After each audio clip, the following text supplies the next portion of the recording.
I never thought the day would come when my own parents would look me in the eye and try to take what my grandmother left me. Not ask, not beg, not reason. Just decide, as if my years of sacrifice and hard work meant nothing, as if her final gift was theirs to distribute. That night, sitting in my childhood living room, I realized I wasn't part of a family gathering. I was sitting at a negotiation table, facing an ambush. Sit back, relax, and stay with me until the very end of this story. Because what unfolded next changed everything I thought I knew about family, loyalty, and betrayal. But before I go further, let me pause and invite you into this conversation. If you've ever dealt with family drama over money, you know how heavy it feels. I'd love for you to share where you're watching from in the comments, because stories like this connect us in ways we don't always expect. And if this story resonates with you, hit that like button, subscribe, and stay tuned for more. You won't want to miss what comes next. My name is Isabella. I'm 33 years old, a financial consultant based in Boston. For over a decade, I've built my career around helping people make smart choices with their money, protecting their futures, and guiding them through difficult financial decisions. I thought I knew every angle of how money could twist relationships. But what happened after my grandmother Eleanor passed away last month reminded me that no degree, no job, and no amount of preparation can protect you from betrayal when it comes from the people you love most. It started with a text from my father. Short, formal, cold. Family meeting. Friday, 6 p.m. Important financial matters. Those words hit me like a punch to the chest. We never had meetings. My family did chaotic holidays, half-hearted birthdays, and occasional summer cookouts, but never anything that sounded like a boardroom appointment. The phrasing alone sent my stomach into knots. And deep down, I knew exactly what it was about. My inheritance. 3 weeks had passed since the funeral, and while I was still walking through grief like a fog, the silence from my parents about Eleanor's estate had grown louder with every day. My grandmother wasn't just family to me. She was my mentor, my compass, the one person who saw me clearly in a household that constantly blurred my worth. She had told me, once in passing, that she wanted me to have something when she was gone, though we never discussed details. Money was never the point between us. It was the lessons, the trust, the love. But with that text, all of it suddenly felt like a target painted on my back. The drive to my parents' house in Philadelphia was 2 hours of dread.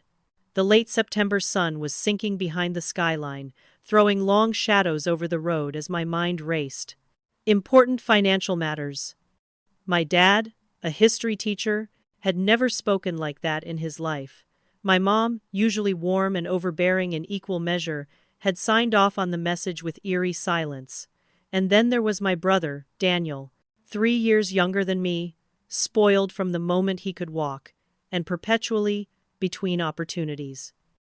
If anyone stood to benefit from this so-called meeting, it would be him.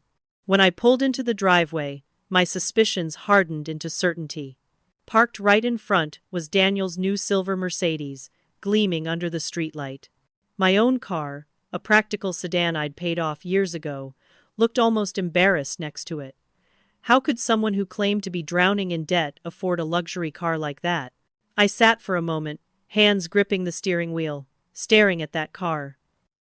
The resentment bubbled up not just about the Mercedes, but about everything it symbolized. Years of enabling. Years of sacrifice on my part while Daniel spent recklessly, confident mom and dad would always swoop in to save him. I'd seen it since we were kids, and apparently, nothing had changed. Finally, I took a deep breath, grabbed the bottle of wine I'd brought as a peace offering, and walked up the familiar steps to the front door. Mom opened it instantly, her smile wide, her hug too tight, the smell of lasagna spilling into the hallway. Lasagna, my favorite. And instantly, I knew something was wrong. She only made it when she wanted something from me.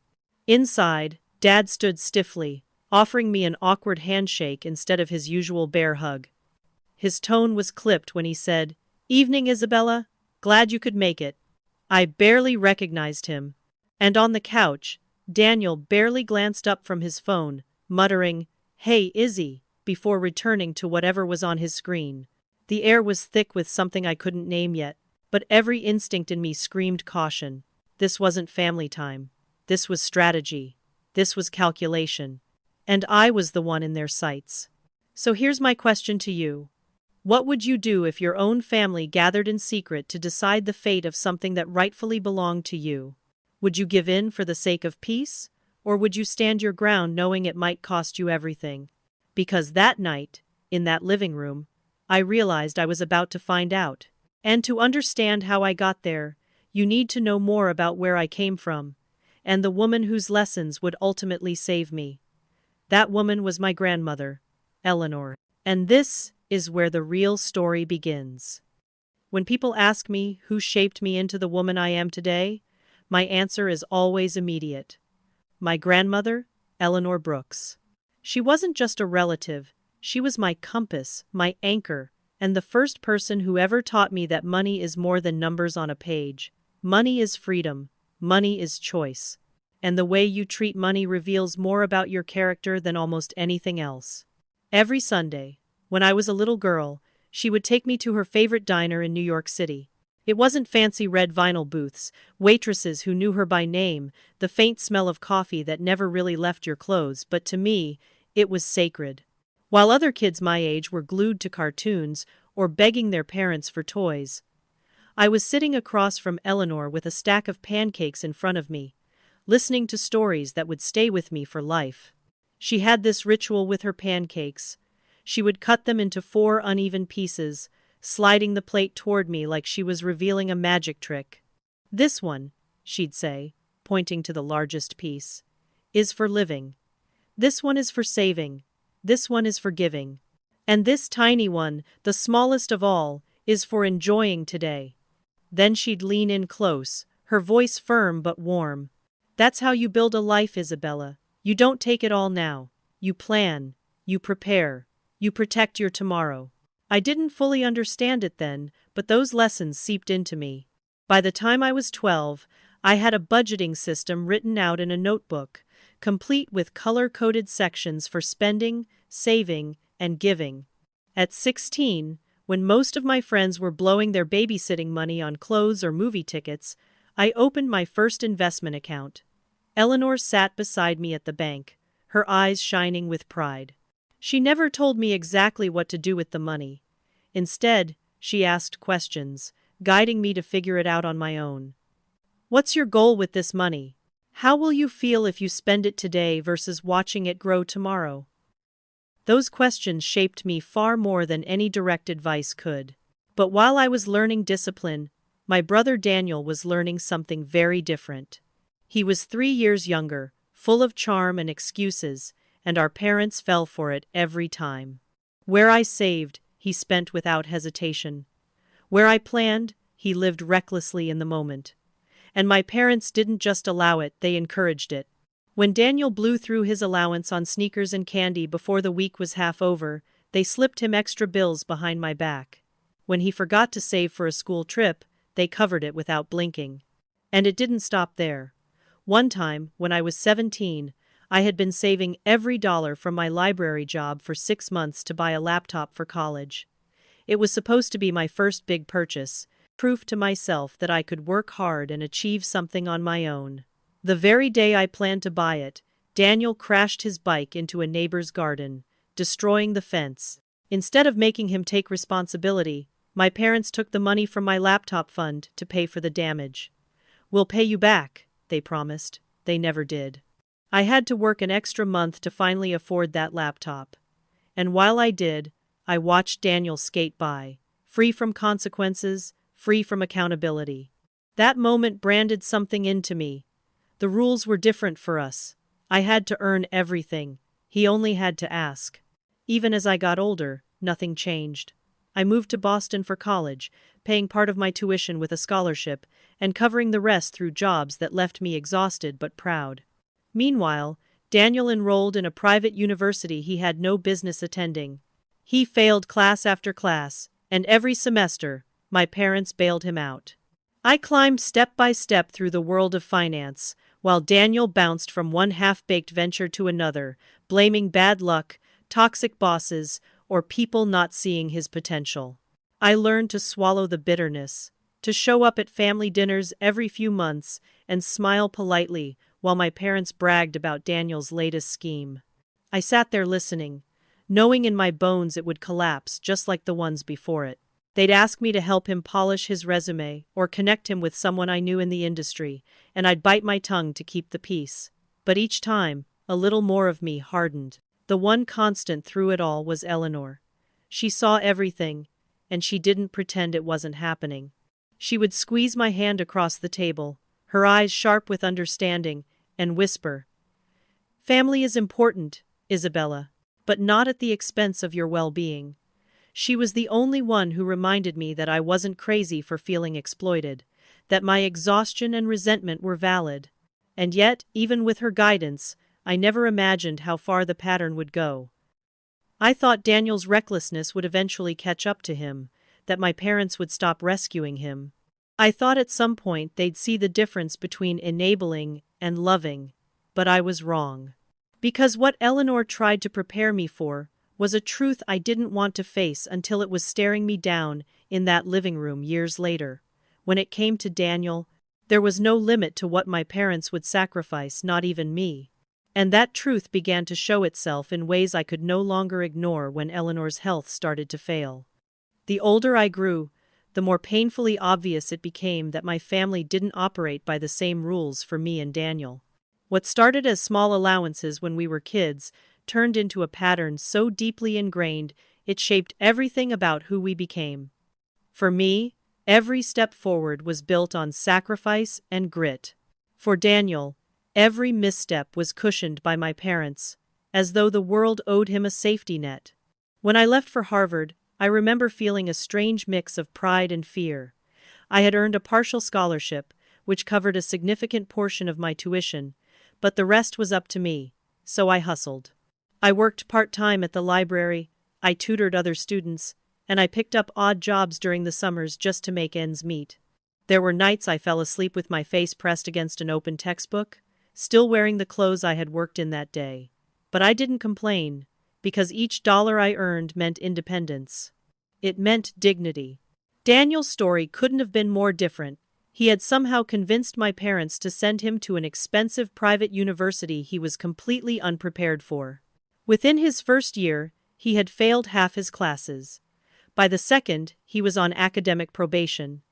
But instead of facing consequences, he got excuses. "The professors don't understand his creativity," my mom would say. "He just hasn't found the right program for his talents," my dad would add. Meanwhile, the tuition bills piled up, and my parents quietly drained their savings to keep him afloat. The imbalance didn't just sting, it hollowed me out. I'd come home for holidays, exhausted from finals and part-time jobs, only to hear my parents gushing about Daniel's latest idea.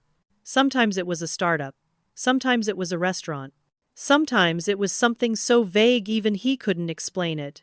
And every time, I swallowed my frustration and forced a smile. Because in my family, questioning Daniel was treated like an act of betrayal.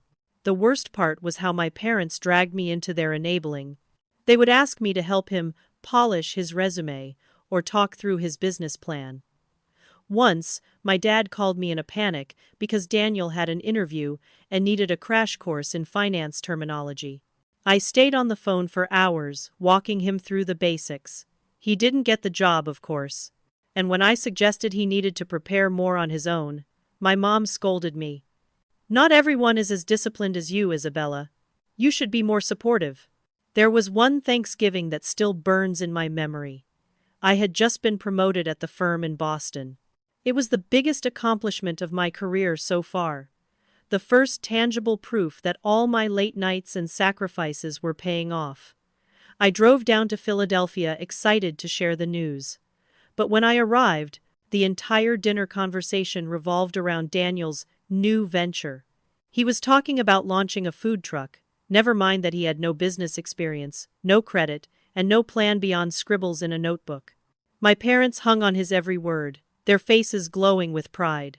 When I finally shared my promotion, Mom smiled politely and said, "That's nice, dear," before turning back to Daniel.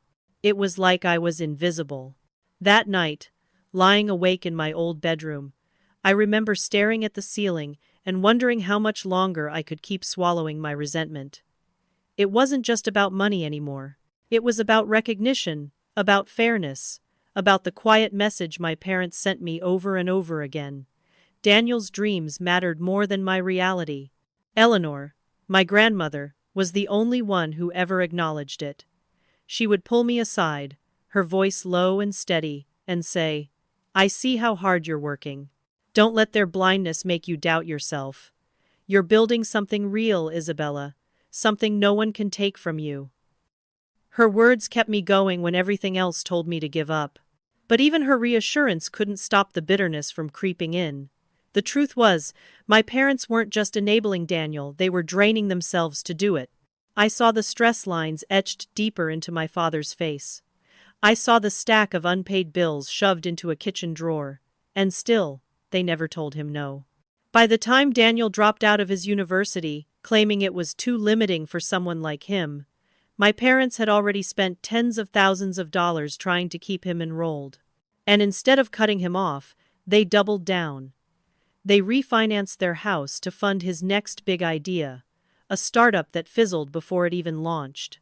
Meanwhile, I was living in a cramped apartment in Boston, eating ramen and counting pennies to build a life on my own. Each time I came home, I told myself I could endure it a little longer, that maybe things would change. But the pattern only grew sharper, more undeniable. Daniel failed, they rescued him. I succeeded, they ignored me. Over and over again, like a script none of us knew how to stop performing. What I didn't realize then was how dangerous that script had become. Because enabling Daniel wasn't just draining my parents financially, it was shaping him into someone who believed the world and I owed him everything. And that belief would come crashing down on me the moment Eleanor passed away, when her final gift became the very thing they expected me to sacrifice for him. That was when the quiet resentment turned into something explosive, something that would force me to choose between my family and myself. When my grandmother Eleanor was diagnosed with stage 4 cancer, it felt like the ground cracked open beneath my feet. I had known her all my life as this unshakable presence, sharp-witted, independent, endlessly practical. To see her lying in a hospital bed in Chicago, her body shrinking day by day while her eyes still burned with that familiar fire, was unbearable. I took time off work to be with her, sometimes sitting for hours just to hold her hand and listen to her breathe. Every moment with her felt both fleeting and precious, as though I was trying to capture time in my fists, knowing it would still slip through my fingers. Those 6 months were some of the hardest of my life. The hospital became a second home. I knew the sound of the machines, the rotation of the nurses, even the bitter taste of cafeteria coffee. I watched her fade, but she never let me wallow. Even in her weakest moments, she would squeeze my hand and remind me, "Don't waste time mourning while I'm still here, Isabella. Sit with me, talk with me. That's what I need." So I did. We talked about her childhood, about how she built her life piece by piece, about the mistakes she made, and what she hoped I would avoid. She gave me wisdom disguised as casual conversation, but I stored every word like treasure. Daniel visited only twice during those long months. Both times, he breezed in with some new business pitch, asking her if she could spare money to help him get started. I will never forget the way her face hardened, that subtle look of disappointment she tried to hide under politeness. He never noticed. He left just as quickly as he came, always with excuses about being busy, always with the scent of cologne and entitlement trailing behind him. It hurt, but it didn't surprise me. When Eleanor passed, it was like losing the only person who had ever truly seen me. The grief hit in waves, violent and unpredictable. I would be fine one moment and sobbing the next, like the time I broke down in the cereal aisle of the grocery store because I saw the brand of oatmeal she used to eat. I could still hear her voice telling me to measure my spending, to live within my means, to build a future brick by brick. It was unbearable knowing I'd never hear it again in person. The funeral was a blur. Family members I hadn't seen in years came forward with platitudes, their words floating past me like smoke. But what I did notice, what I couldn't ignore, was the way my father seemed distracted, almost restless. He stood apart, speaking in hushed tones with a man I later learned was Mr. Walters, a probate attorney. At first, I thought maybe he was overwhelmed with grief, but the way they kept glancing toward me told a different story. It planted a seed of suspicion that I tried to brush aside, but it grew all the same. In the weeks that followed, I waited. I expected my parents to reach out, to talk about Eleanor's will, to at least acknowledge that something had been left for me. But the silence stretched, uncomfortable and telling. Every phone call was short, every conversation surface level. Not once did they mention the inheritance. And the longer it went on, the heavier the silence became, pressing against me like a storm waiting to break. Then, 3 weeks after the funeral, the storm came. My phone buzzed with a text from my father. Family meeting. Friday 6 p.m. Important financial matters. Those words made my stomach twist. My family had never held a meeting in our lives. We had chaotic Thanksgiving dinners, birthdays where the cake came out slightly burnt, summers filled with barbecues where everyone talked over each other. But a meeting? With important financial matters? The formality was jarring, cold. It didn't feel like my father, it felt like a summons. I read the text over and over, each time feeling more certain of what it meant. This wasn't about sharing memories or dividing heirlooms. This was about money, Eleanor's money. And from the way it was phrased, I knew they weren't planning to include me in a discussion. They were planning to present me with a decision already made. For days, I wrestled with dread. My mind ran circles, replaying Daniel's smug grin when he showed off his new Mercedes, my parents' constant excuses for his failures, the look on Eleanor's face whenever she told me to protect myself. The pieces clicked together, forming a picture I didn't want to see but couldn't deny. By the time Friday arrived, I wasn't just nervous, I was bracing for battle. I drove the familiar highway back to Philadelphia, the late afternoon sun casting long shadows across the asphalt, my chest tight with anticipation. Each mile closer to home, each exit sign, each flicker of streetlight made my heart pound harder. I knew, with the same certainty you know a storm is about to break, that this meeting wasn't about honoring Eleanor's legacy. It was about taking it from me. And as I pulled into the driveway and saw Daniel's luxury car gleaming next to my practical sedan, that certainty hardened into something darker: resolve. I didn't yet know how far my family was willing to go, but I was about to find out. When I stepped inside my parents' house that Friday evening, the air was thick in a way that made my chest tighten. It didn't feel like home anymore. It felt like a stage, carefully set for a performance I hadn't agreed to be part of. The smell of my mother's lasagna hit me immediately, warm and inviting, but instead of comfort, it sparked suspicion. She only made it when she needed something from me, as though food could soften the blow of bad news. My mother rushed to the door with a smile that looked more like a mask. Her hug was too tight, almost rehearsed, her voice high and brittle as she said, "Sweetheart, you're here.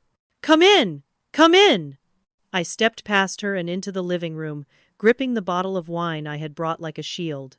My father was standing, not lounging as he normally would, his posture rigid, his handshake stiff and formal instead of his usual bear hug. It wasn't just odd, it was unsettling. And then there was Daniel. He was sprawled on the couch, one leg crossed over the other, scrolling casually on his phone as though he had better places to be. He didn't even bother to stand when I walked in. "Hey, Izzy," he muttered, not looking up. As his sleeve slid back, I caught sight of a watch gleaming under the light, a Rolex. My throat tightened. How could someone supposedly drowning in debt afford something like that? It was like a flashing neon sign, proof of everything I already suspected but didn't want to say out loud. We made small talk, or at least they tried to. My mom fluttered around with appetizers, her hands trembling as she placed an unfamiliar platter of cheese and crackers on the table. My dad checked his watch again and again, as though counting down to something inevitable. Daniel barely looked up from his phone, smirking occasionally at whatever he was reading. I sat there, forcing myself to sip my wine, waiting for the moment the performance would end and the real show would begin. It didn't take long. After a few minutes of awkward chatter about the weather and the neighbors, my father cleared his throat, sat up straighter, and folded his hands across his knee. I recognized the posture immediately. It was the same stance he used during parent-teacher conferences when he was trying to project authority. Only this time, I was the student on the other side of the table. "Well," he began, his tone clipped, rehearsed. "I think we've waited long enough. Let's get to the purpose of this meeting." The words hung in the air like a blade about to drop. My mother clutched her napkin so tightly her knuckles went white. Daniel finally put his phone down, sitting forward with an eagerness that made my skin crawl. My father's eyes locked on mine. "We've been discussing the inheritance Eleanor left you." His voice carried a note of resentment, as though my grandmother's choice to give me something was a personal betrayal against him. He didn't pause for my reaction. "Given Daniel's situation, and the fact that you're doing so well for yourself, we believe the most sensible course of action would be to use your inheritance to clear his debts." For a moment, the world tilted. I had prepared myself for something like this, but hearing it spoken out loud still knocked the air from my lungs. It wasn't a request. It wasn't a discussion. It was a declaration. They had already decided what would happen to my inheritance. My mother leaned forward quickly, filling the silence she mistook for hesitation. "You've always been the responsible one, sweetheart. You have your career, your condo, your savings. You don't really need this money the way Daniel does." Her eyes were already glistening with tears she hadn't yet earned. Inside, anger flared hot and sharp. Every sacrifice, every sleepless night, every ounce of work I had poured into building my life reduced in a single breath, dismissed as unnecessary, while Daniel's recklessness was painted as need. But I forced my face to remain calm, neutral. This wasn't the time to explode. This was the time to gather information, to let them reveal just how far they were willing to go. "How much are we talking about?" I asked, keeping my voice steady. "About $250,000, my father answered without hesitation. The number hit me like ice water. That was more than I had imagined, and I knew immediately that it was likely the bulk of what my grandmother had left me. "We've already spoken to Eleanor's lawyer," my mother added, her tone carrying the faint guilt I recognized from childhood whenever she had gone through my things. "He said it should be simple to redirect the funds, since it's family." My heart pounded. They had gone behind my back, speaking to the lawyer before even telling me. They weren't just planning to take the money, they had already set the wheels in motion. I glanced at Daniel, who looked entirely too comfortable. He met my eyes briefly before shrugging. "It's not that complicated, Izzy. I just need a fresh start."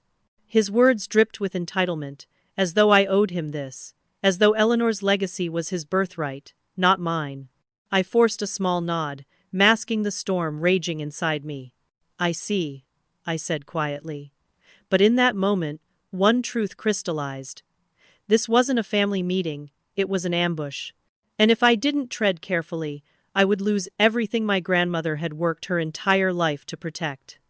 I sat there in that living room, the weight of their words pressing down on me like a vice. The plan had been laid out so casually my inheritance would go toward Daniel's debts, as though it were the most natural thing in the world. But something in the way they spoke didn't sit right. The cracks in their story were already beginning to show, and I knew if I pressed hard enough, I could break their facade wide open. I leaned back slightly, steadying my voice. $250,000 is a lot of money. Can you tell me exactly what these debts are?" I directed the question to Daniel, though I could already see the flicker of unease cross his face. He shifted in his seat, adjusting his watch as if its gleam might distract me from the tension in his jaw. "They're just business loans," he muttered, his tone too casual. "Some credit card stuff. Nothing I can't handle once I get my new venture up and running." Before I could respond, my father jumped in. Too quickly. Daniel's last restaurant project had complications. The contractor was unreliable, and the location wasn't ideal. It wasn't his fault. His words sounded rehearsed, like he had been practicing excuses long before I arrived. I tilted my head, feigning innocence. That's strange. I heard from cousin Mark that the place was doing well before it suddenly closed. He said people liked the food.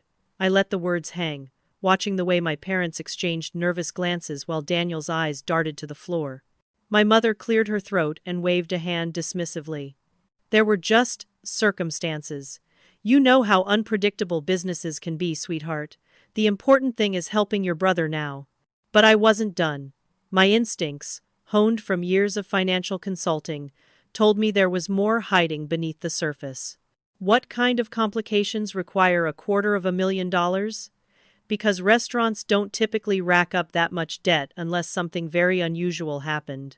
Daniel snapped, his mask slipping. Why does it matter? The business failed, okay?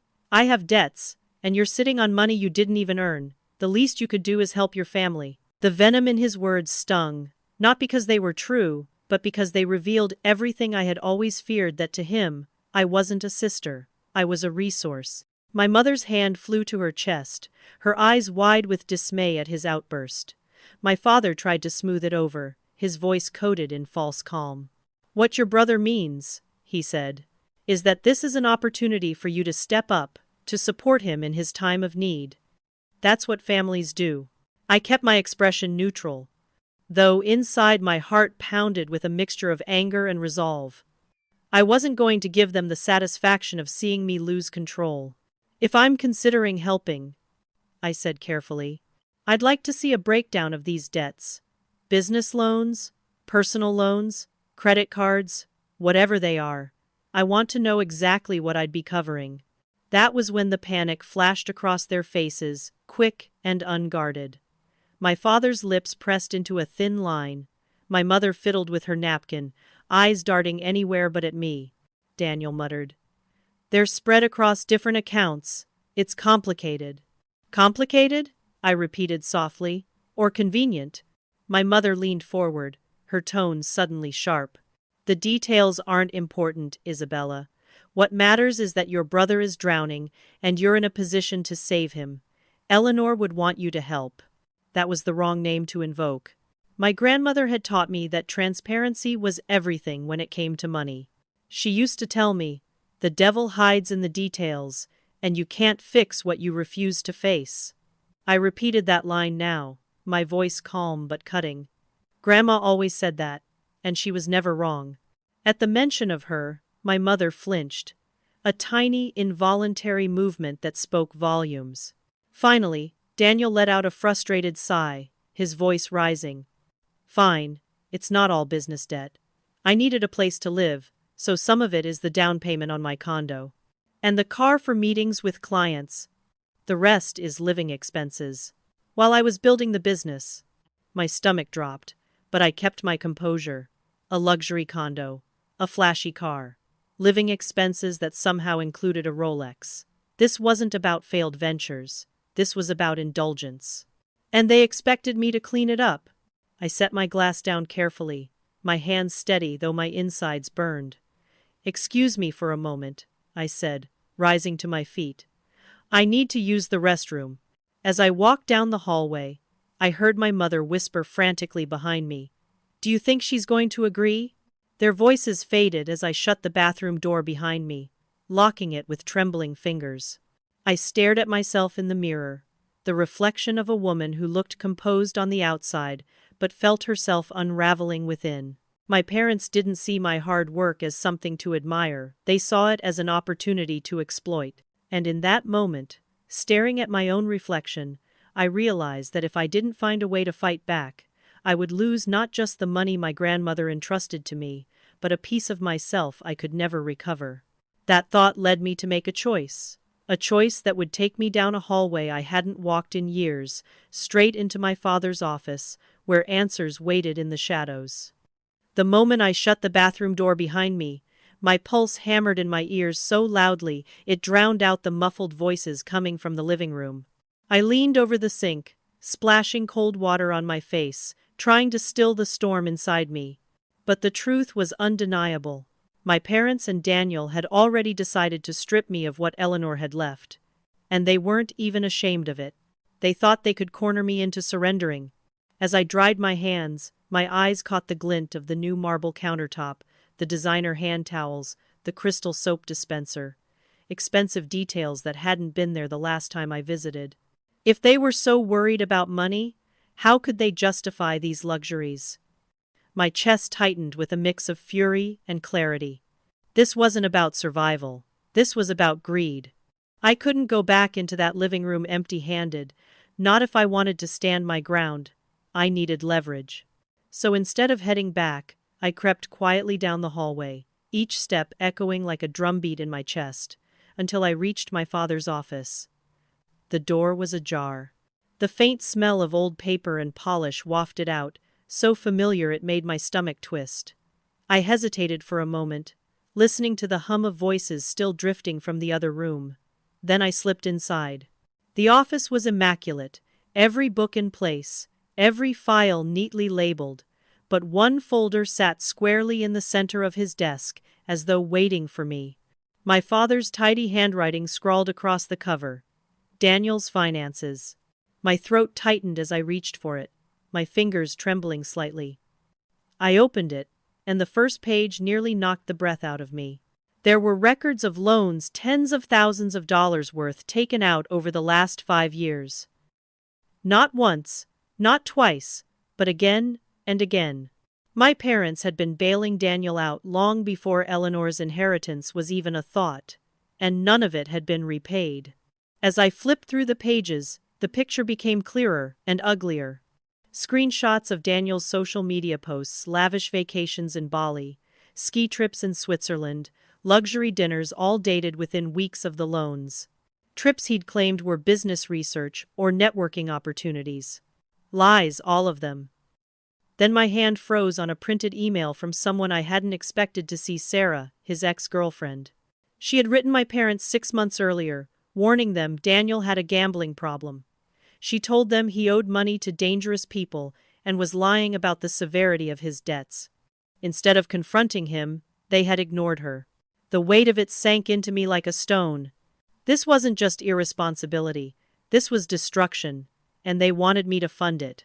I pulled out my phone with shaking hands and began snapping photos of everything: loan records, vacation receipts, the email. Each click of the camera was like armor wrapping around me, piece by piece. If they thought they could manipulate me, I now had evidence to fight back. But just as I tucked the folder back into place, footsteps creaked down the hall. Panic jolted through me. I shoved my phone into my pocket and turned toward the bookshelf, pretending to study the framed family photos lined neatly across it. A second later, my mother appeared in the doorway. "Isabella," she said, her tone edged with suspicion. "What are you doing in here?" I forced a smile, my heart still pounding. "Just looking at old pictures. I miss Grandma. Seeing her face makes me feel close to her." At the mention of Eleanor, her expression softened, guilt flickering across her features. She didn't press further. "Come on," she said quickly, ushering me back toward the living room. "Your father wants to finalize things tonight." I nodded, but inside my mind was racing. They had no idea what I had just uncovered, no idea that I now held proof of Daniel's lies and their complicity. For the first time since I walked into that house, I felt steady. I wasn't the helpless daughter being cornered. I was the granddaughter Eleanor had prepared for this very moment. But I still needed someone on my side, someone I could trust completely. So when we passed the guest room that used to be my bedroom, I paused. "Mom, can I just make a quick call? I promised Jessica I'd let her know if I was free for brunch tomorrow." She hesitated, then nodded, too distracted by her anticipation of victory to question me. I slipped into the room, shut the door, and dialed Jessica's number. She picked up on the second ring. "Izzy? Aren't you at your parents' place tonight?" I kept my voice low, fighting back the tremor threatening to expose me. "Jess, you're not going to believe what's happening. They're trying to take everything Eleanor left me. All of it. For Daniel." The outrage in her voice was instant and sharp. "You're kidding me! After everything you've told me about how they've babied him his whole life?" "I'm not kidding," I whispered. "And I have proof now, documents, debts, even an email about his gambling. They don't know I know. But Jess, there's something else."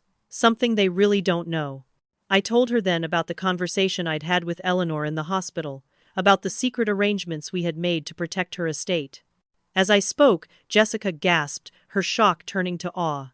"Isabella," she breathed. "That's brilliant." She was brilliant. "You hold all the cards now." For the first time that night, I smiled. A real smile. "I think Grandma knew this day would come," I said softly. As I hung up and steadied myself to return to the living room, the weight of the evening shifted. They thought they had cornered me, but they were wrong.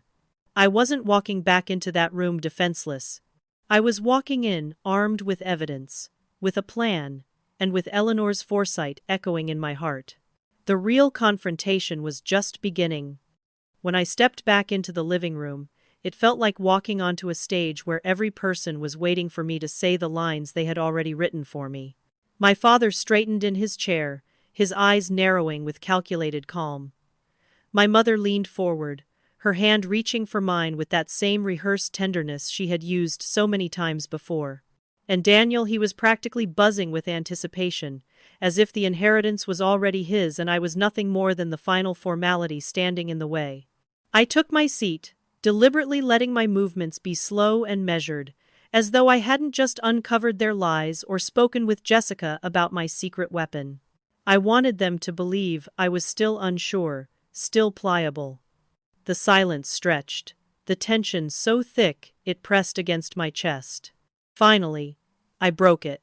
"I think I understand the situation better now," I said softly. Relief washed over their faces instantly. My mother squeezed my hand, her voice trembling with emotion. "I knew you'd understand, sweetheart. Family has to stick together."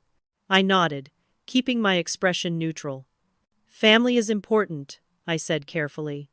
"Grandma Eleanor taught me that more than anyone else." At the mention of her name, I saw a flicker, just a flicker of unease, cross my father's face. But he recovered quickly, forcing a confident smile. "And your grandmother would want what's best for all of us," he said firmly, as though invoking her memory could erase the truth of what they were doing. "So," I continued, "what are the next steps? You said there were papers?" My father brightened, reaching for his briefcase. He pulled out a stack of documents, thick and heavy, and slid them across the coffee table toward me. "Mr. Walters has prepared everything. All it needs is your signature. Once the estate clears probate, the funds will go directly to covering Daniel's obligations. Clean and simple." Daniel leaned forward, his grin smug and unguarded. "This is going to change everything, Izzy. I already put a deposit down on a new space for my next venture. It's going to be huge." I blinked at him slowly. "You already put money down? But I thought you were drowning in debt." My mother's eyes shot to him in warning, but Daniel only shrugged. "I had to move quickly. Opportunities like this don't wait." The mask slipped just enough for me to see it all clearly. He wasn't just planning to clear his debts with my inheritance, he was already spending money he didn't have, counting on my compliance. I let the silence drag before asking, "Why didn't Grandma leave anything to you, Daniel? If she knew you were struggling, wouldn't she have wanted to help?" The air went heavy. My father cleared his throat. "Your grandmother had old-fashioned views about money. She didn't understand the challenges of modern entrepreneurship." His dismissive tone cut through me, not because I believed him, but because he dared to diminish the woman who had been wiser than all of them combined. My hands rested on the stack of papers, but I didn't pick up a pen. "So, if I sign this, then what? Daniel pays off his debts, and what?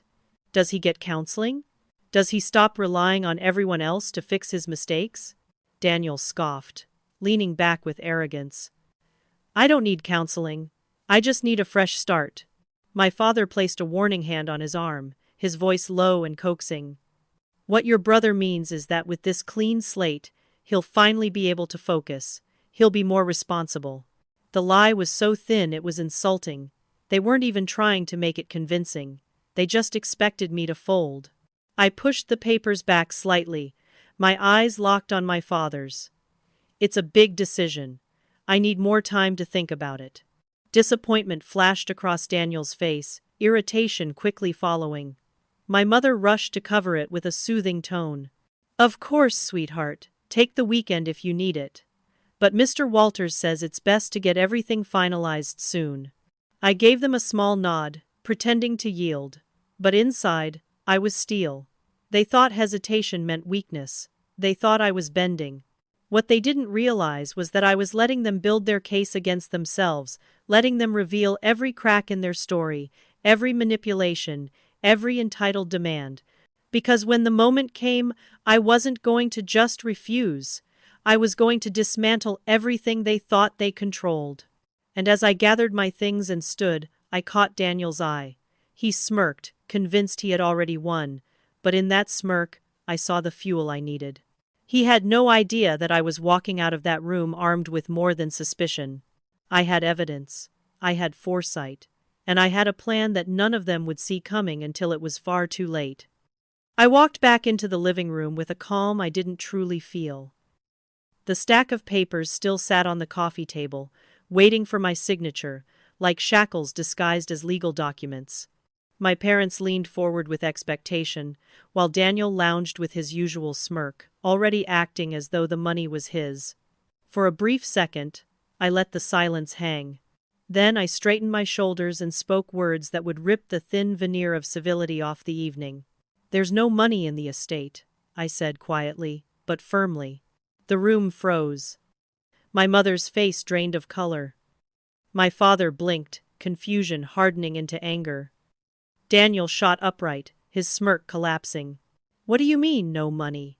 my mother demanded, her voice high and trembling.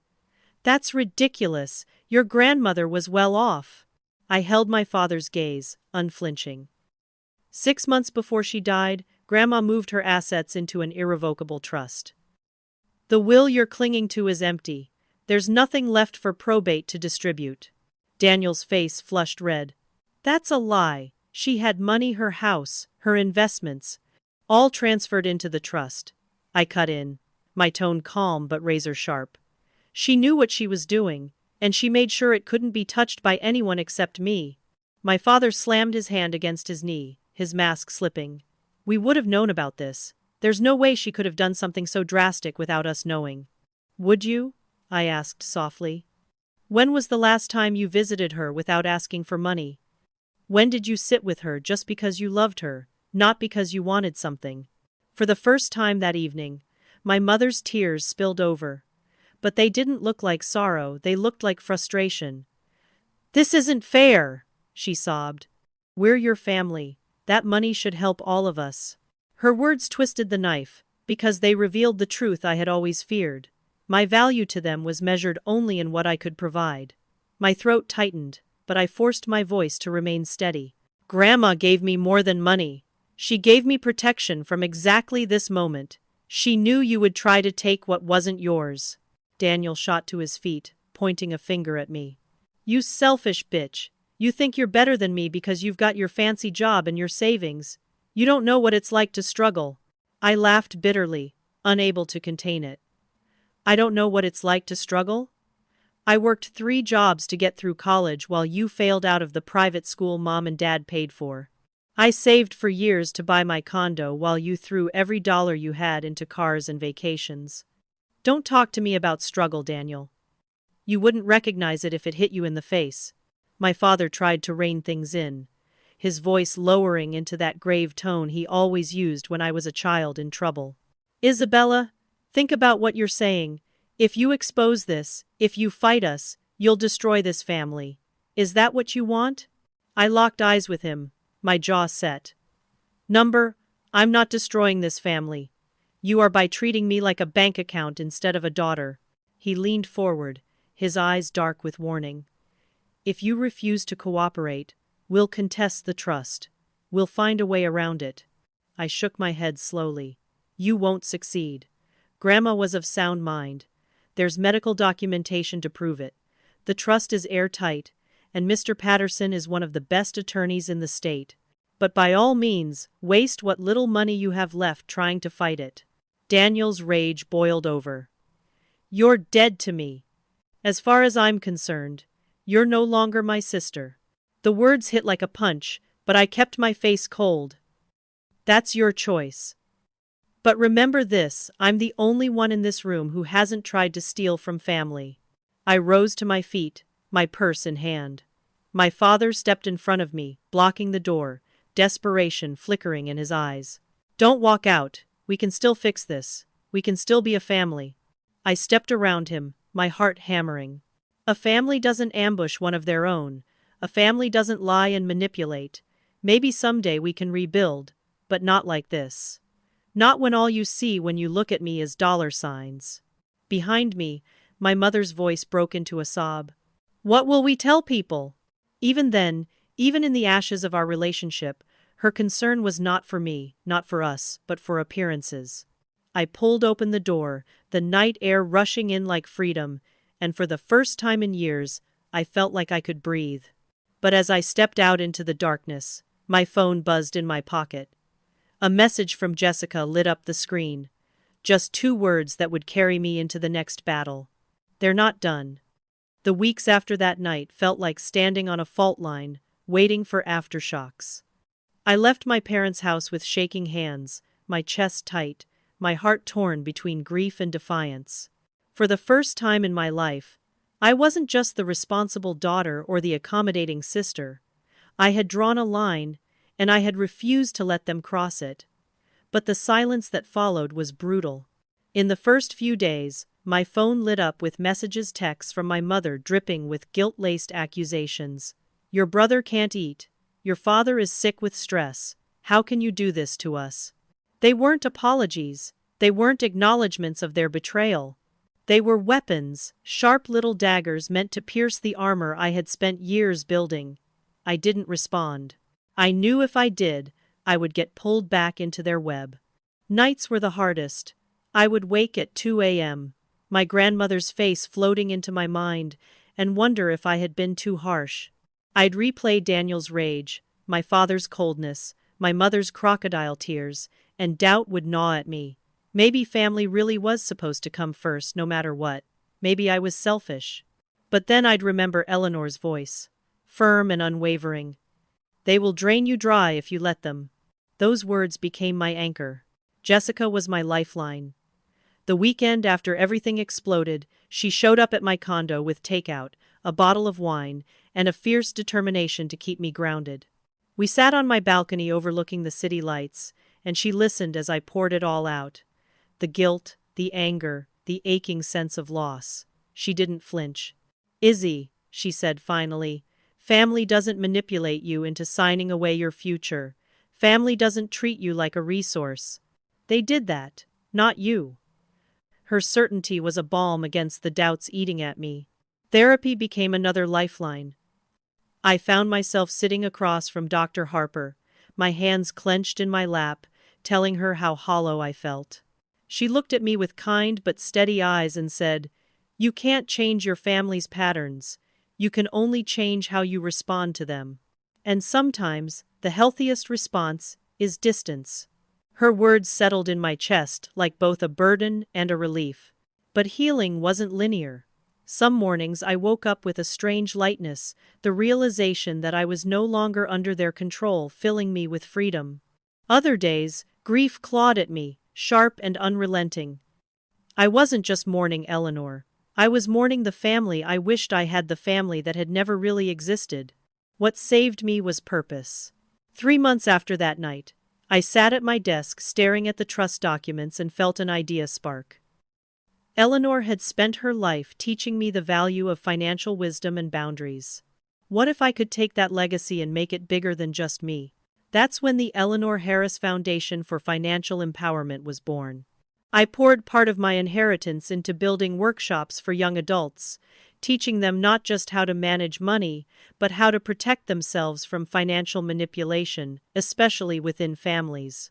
The first time I stood in front of a group of college students in a community center in Chicago, I felt Eleanor's presence so strongly, it made my throat tighten. As I explained budgeting and boundaries, I could almost hear her voice reminding me to divide my pancakes into sections.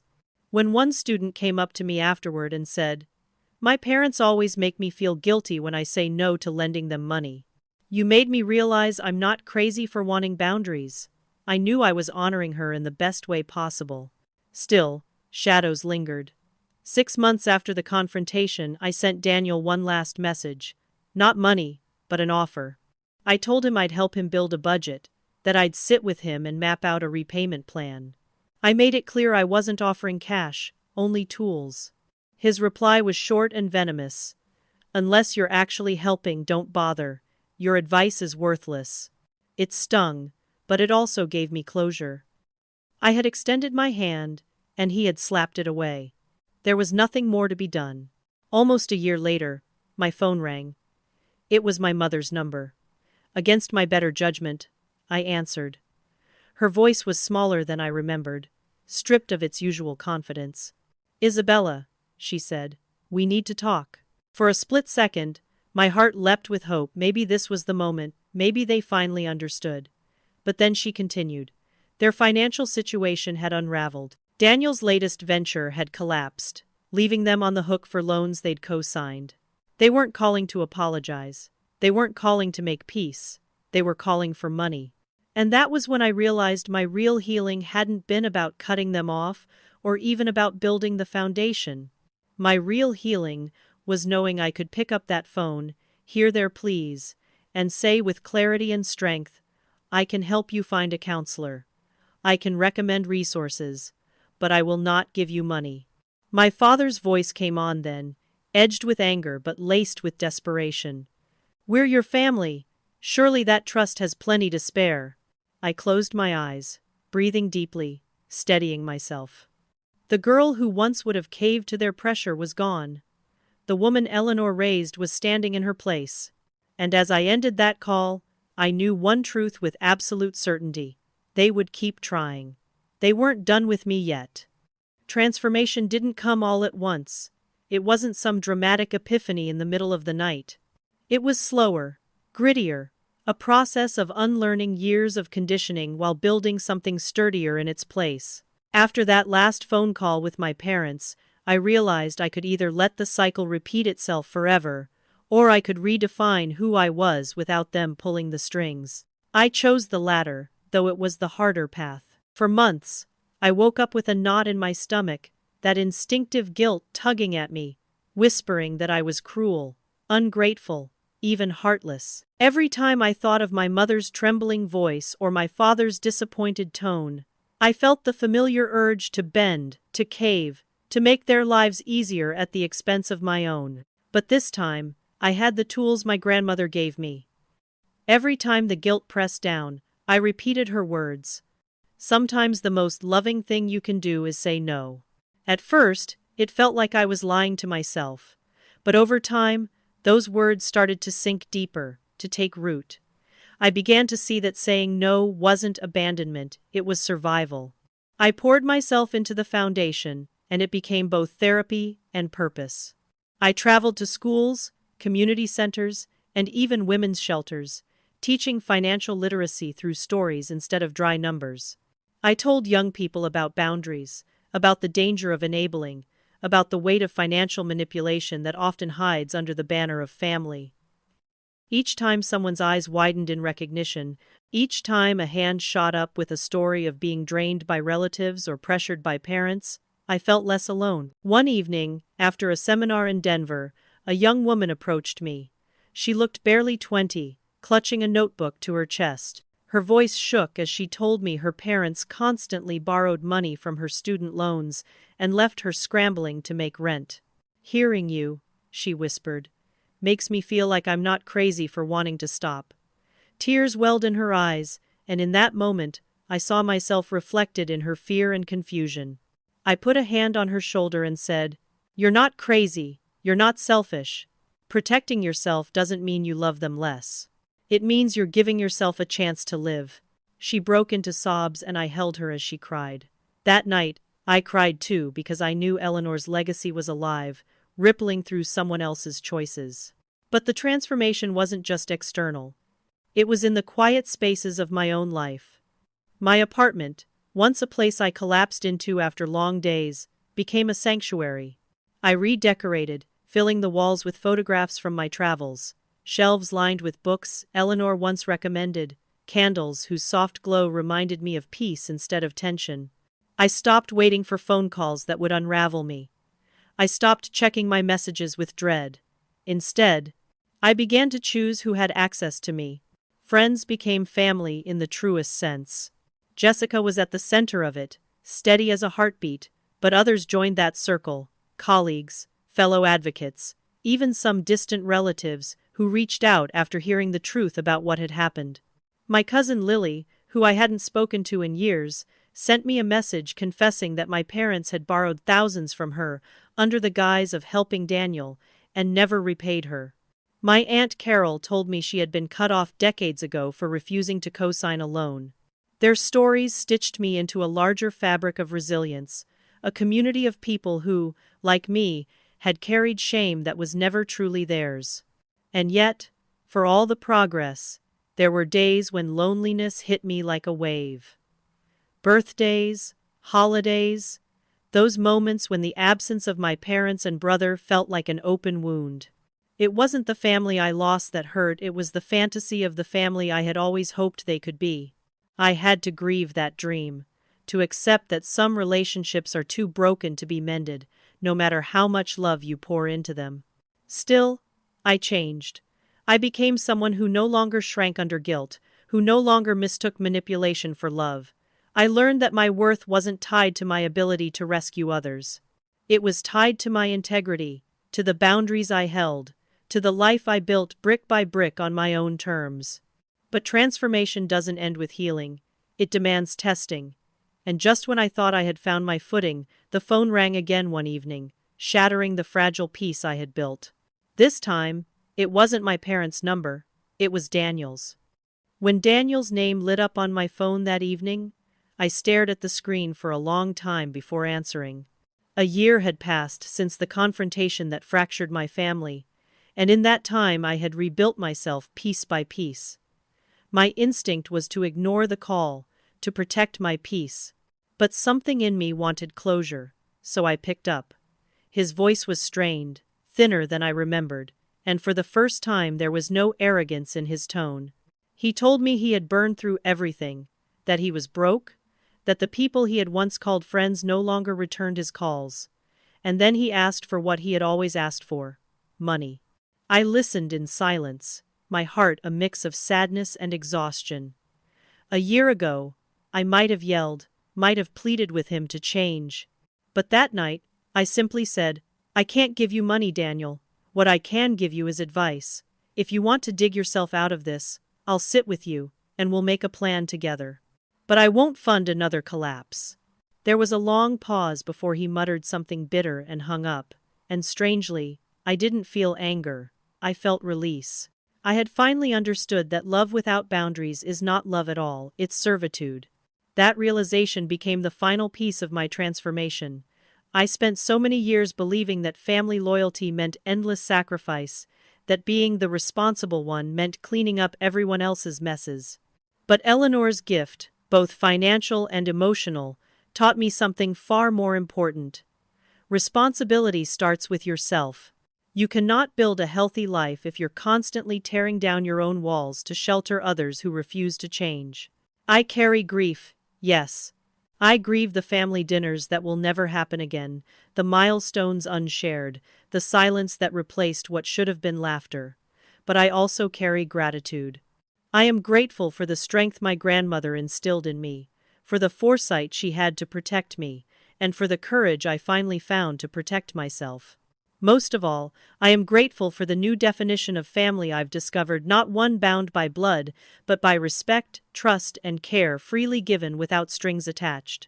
The foundation continues to grow, reaching young adults who, like me, have felt the crushing weight of financial manipulation. Each story I hear from them reaffirms the lesson I've learned. You are not selfish for protecting what's yours. You are not ungrateful for refusing to be exploited. Boundaries are not walls that shut love out. They are gates that keep exploitation from flooding in. If you take nothing else from my story, let it be this: saying no is not cruelty. Saying no can be the most loving thing you do for yourself, and sometimes even for the very people you're saying it to. Because enabling someone's worst habits doesn't save them. It only keeps them from facing the truth they need to change. So now, I live with peace I never thought possible. I wake up each morning knowing that my worth isn't tied to what I give away but to how I live with integrity. I honor Eleanor not just by safeguarding her legacy, but by using it to empower others. And I honor myself by no longer apologizing for existing on my own terms. To everyone watching, if you've ever felt torn between loyalty to your family and loyalty to yourself, know this: you are not alone. And you do not have to choose between love and boundaries. True love respects boundaries. If my story resonated with you, please like this video, share it with someone who needs to hear it, and subscribe so you don't miss more stories like this. I'd love to hear from you in the comments. Have you ever had to set painful boundaries with people you love, and how did you find the strength to hold them?